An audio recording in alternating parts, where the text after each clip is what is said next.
Halo teman-teman semua, kembali lagi bersama saya, Venesia Simanjuntak Escape Nurse.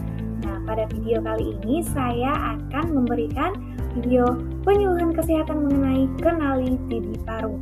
Yuk sama-sama kita kenali dan cegah TB paru. Kita simak videonya dari awal sampai akhir ya. Nah, sekarang kita akan mengetahui terlebih dahulu apa itu TB paru. TB paru atau tuberkulosis adalah suatu penyakit kronik menular yang disebabkan oleh bakteri Mycobacterium tuberculosis. Kuman TB sering ditemukan menginfeksi parenkim paru dan menyebabkan TB paru. Namun bakteri ini juga memiliki kemampuan menginfeksi organ tubuh lainnya atau TB ekstra paru seperti pleura, kelenjar getah, tulang, dan organ ekstra paru lainnya. Nah, sekarang kita akan belajar cara penularan dan faktor risiko TB paru.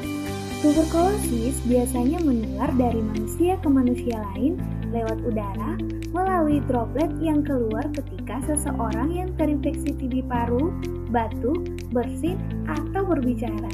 Jadi, penularannya melalui udara yang tercemar oleh droplet penderita TB paru.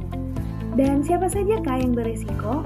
Yang pertama, orang dengan HIV positif dan penyakit imunokompromis lain. Yang kedua, orang yang mengkonsumsi obat imunosupresan dalam jangka waktu panjang. Yang ketiga, perokok. Yang keempat, mengkonsumsi alkohol tinggi. Yang kelima, anak usia yang lebih kecil dari 5 tahun dan juga lansia. Yang keenam, memiliki kontak erat dengan orang dengan penyakit TB paru aktif.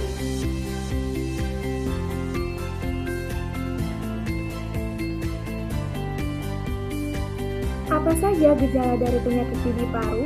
Yuk kita kenali bersama-sama. Yang pertama, batuk yang lebih dari 2 minggu. Kemudian batuknya berdahak. Batuk berdahak yang dapat bercampur dengan darah, berwarna merah segar. Kemudian dapat disertai juga dengan nyeri dada. Dan kemudian yang paling khas adalah sesak napas.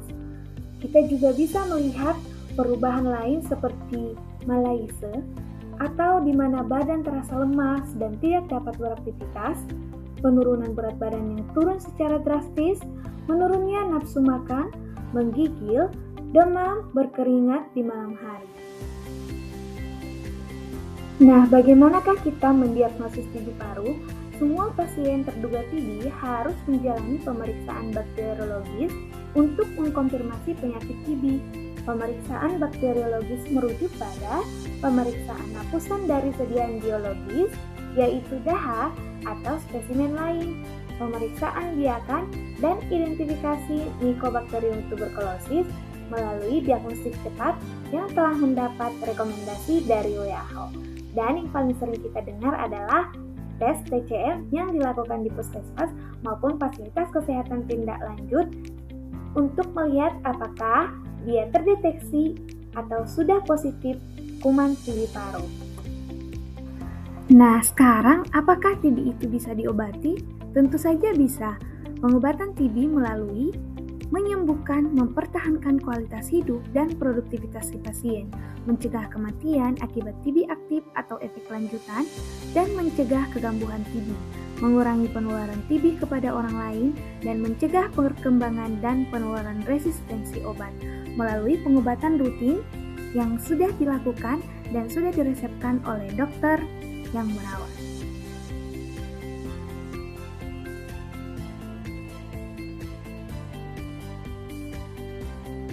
Bagaimana sih mencegah TB paru? Yang pertama, kita menghindari kontak dengan penderita TB paru aktif. Kita hindari juga dengan cara apa? Memakai masker. Menggunakan masker apalagi saat berkunjung ke fasilitas kesehatan, baik puskesmas maupun rumah sakit dan klinik lainnya. Yang ketiga, mencuci tangan. Yang keempat, menjaga daya tahan tubuh. Dengan mengkonsumsi makanan yang bergizi seimbang, menghindarkan kita dari penyebab infeksi lainnya. Kemudian melakukan imunisasi BCG yang telah diprogramkan oleh pemerintah. Dan yang keenam, mencegah lingkungan rumah atau manajemen lingkungan. Kita harus membuka jendela, membiarkan udara dan cahaya masuk ke dalam rumah untuk menghindari kuman, TBC bersarang di dalam rumah kita. Kemudian melakukan etika batuk dan bersin yang benar. Seperti itu teman-teman untuk pencegahan TB paru. Gimana cara pencegahan dan perawatannya?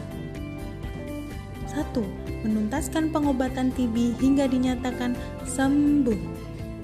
2. Tutup mulut menggunakan masker. 3. Rumah harus memiliki ventilasi udara dan pencahayaan yang baik. 4. Makan makanan sehat dan bergizi. 5. Jangan bepergian atau tidur di kamar dengan orang lain selama beberapa minggu pertama pengobatan untuk TB aktif. 6. Berhenti merokok. 7. Imunisasi BCG pada bayi usia 3-14 bulan. 8. Olahraga teratur dan istirahat cukup. 9. Melakukan etika batuk dan membuang dahak yang benar. Etika batuk yang benar. Ini salah satu contoh batuk yang salah. Berikut etika batuk yang benar. 1. Menggunakan masker. 2. Menutup mulut dan hidung menggunakan tisu. 3. Menutup mulut dan hidung menggunakan lengan bagian dalam. Terus cara buang dahak yang benar bagaimana? 1. Membuang dahak di tempat yang tertutup dan dibuang di tempat yang mengalir seperti lubang WC atau diberi desinfektan. 2. Membakar dahak di tempat pembuangan.